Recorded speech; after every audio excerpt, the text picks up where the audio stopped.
Welcome to the channel, everyone.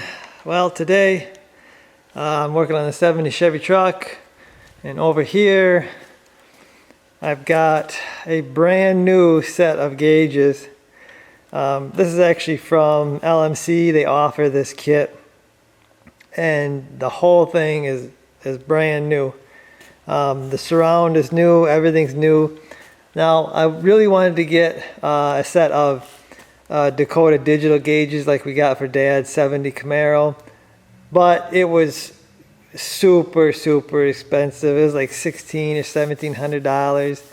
I needed a new bezel, so it was really going to cost a lot for those gauges, so I decided to go this route. This route wasn't super cheap, but it was a lot cheaper than the Dakota digital, and this is going to plug right in to my harness that I have and everything. Just give me like almost zero wiring.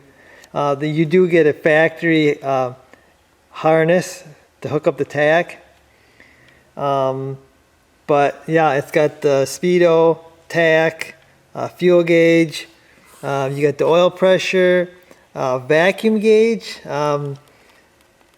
Again, this is something that you can add to all of them. It's a mechanical gauge, so you got to run a vacuum line to your engine. Temperature, and then we've got the of course the battery.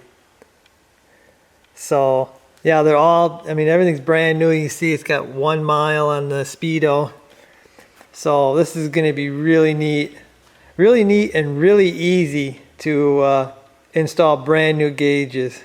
So I'm pretty excited to get this in. Okay, so here's the back side of the gauge cluster.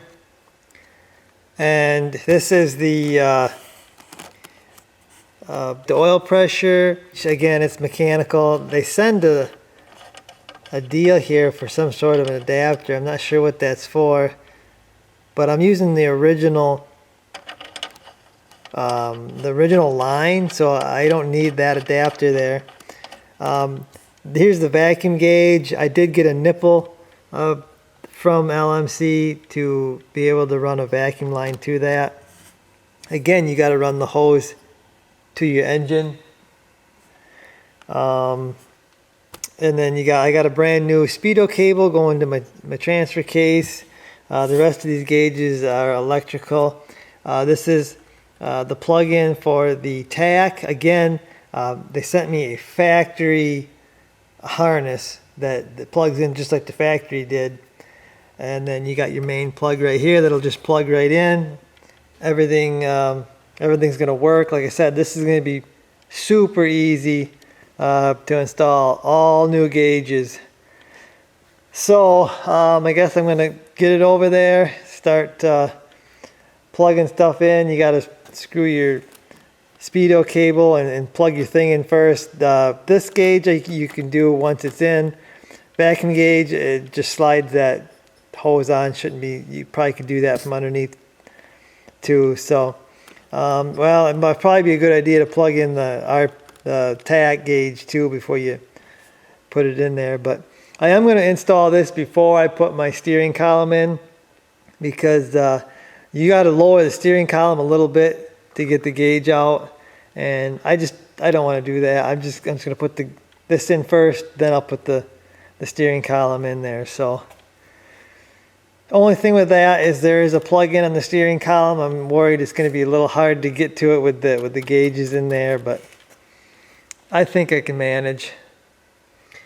Okay, so I'm going to show you the behind the gauge cluster before I install it.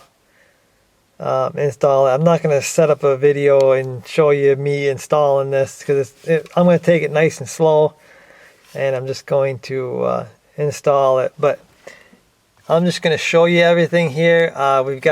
This is the plug-in, the main plug-in. I've got a vacuum gauge right here going to the engine. This green tape is on the oil pressure line. That's right here. Here's my Tach. I've got that all plugged in. It goes to the fuse block, and then it goes to the well, it's supposed to go to the coil, but since I got HEI, it's going to the Tach pin. My Speedo cable is right here, brand new.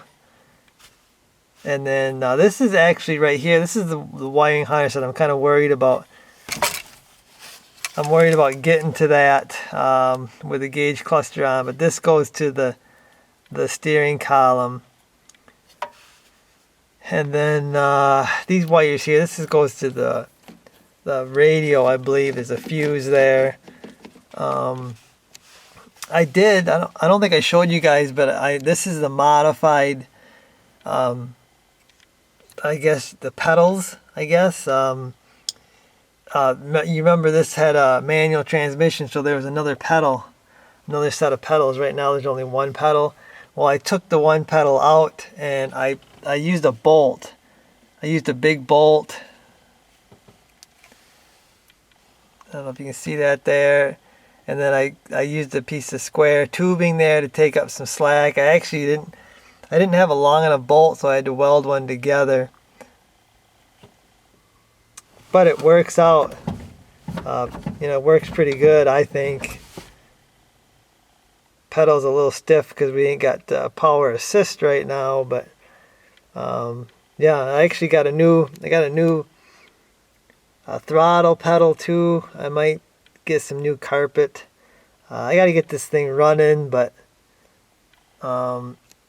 yeah, that's kind of a look here at what we got behind the dash. So I'm going to get my new gauges here and I'm going to start hooking everything up, and then hopefully I'll show you what it looks like once they're in. Okay guys, so we've got the gauges installed. The video does not do this gauge cluster justice. It's a really nice piece.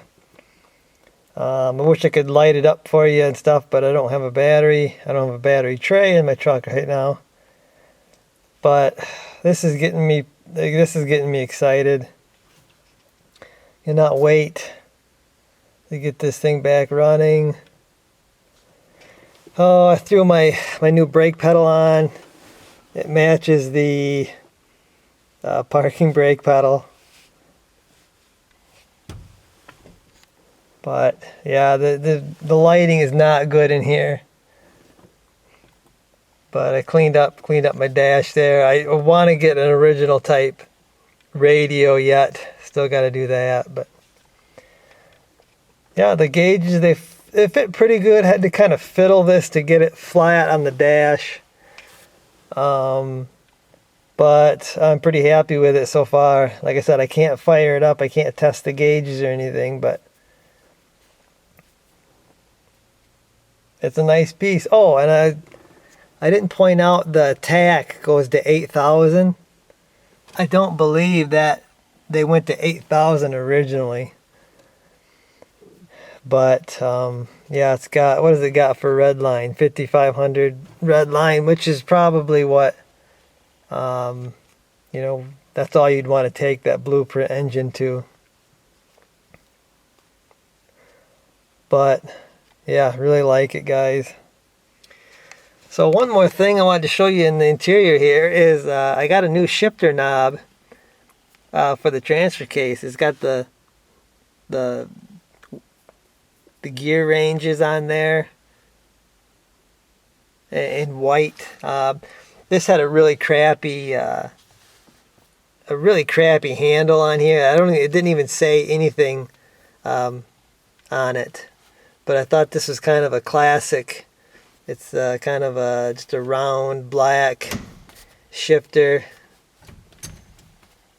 And yeah, I thought it kind of fit the truck, so I picked that up. So I was having issues with the shifter here, getting the transfer case in 4-wheel high. It was actually hitting the floor of the truck and it wouldn't go in. See, now it'll go right in to 4-wheel high. That's 2-wheel high. what I ended up doing was I squared up the box with the frame, and then I squared up the cab with the frame, and then I slid the cab just back, just real slightly. I slid it back, and now I have no issue with it going into four-wheel high. Now, you're probably going to laugh, but we never put this thing in four-wheel drive when we bought it, or as I was driving it for the year that I drove it. So I never did try to put it in four-wheel high, so I don't know if it would hit the body then. I'm guessing it was hitting the body. It wouldn't have gone in anyway, because like I said, I had to square the cab up and slide it back a little bit. But actually that helped with the distributor. I can run that HEI distributor too, because I slid the cab back, and it gave me just that little extra room that I needed, so I don't have to swap the distributor either. I guess that's going to do it for this one. I can't really show you much more than that. Hopefully you enjoyed the video, and I'll see you.